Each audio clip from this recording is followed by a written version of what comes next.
Entonces, ¿cuál es al final la conclusión que se extrae? De cada situación a la que te vas a enfrentar, vas a tener, no siempre, pero la mayoría de las veces, argumentos positivos y negativos.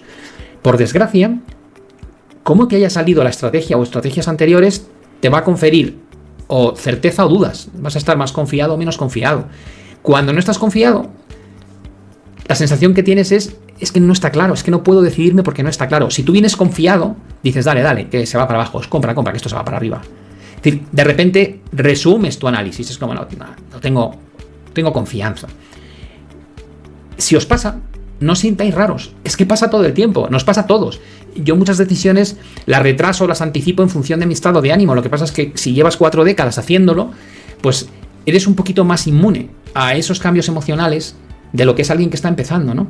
Pero no penséis que cuando hacéis análisis gráfico, análisis técnico subjetivo, porque aquí vemos que hay una subjetividad relativamente grande, que estáis exentos de dudas. Siempre vais a tenerlas.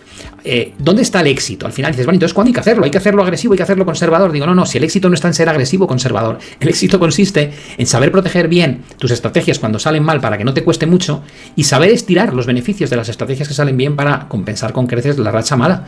Es decir, es la gestión monetaria lo que te va a dar el éxito. No el acertar 9 de cada 10 o el fallar 2 o fallar 8 de cada 10. Eso es lo atípico. Lo normal es que te muevas entre 30% y 60% de acierto, y el éxito o fracaso va a depender en buena parte de cómo gestiones tus stops dinámicos, tu take profits, tus salidas parciales, que es justamente lo que estamos entrenando en este tipo de semis. Así que perseverad, no os sintáis raros si os entran dudas, es lo más normal del mundo. Lo raro sería que no os entren dudas, y con el tiempo pues vais perfeccionando una metodología, una mecánica a la hora de lanzar órdenes a mercado que os va a hacer sentir más o menos seguros, ¿no? Y emocionalmente menos expuestos.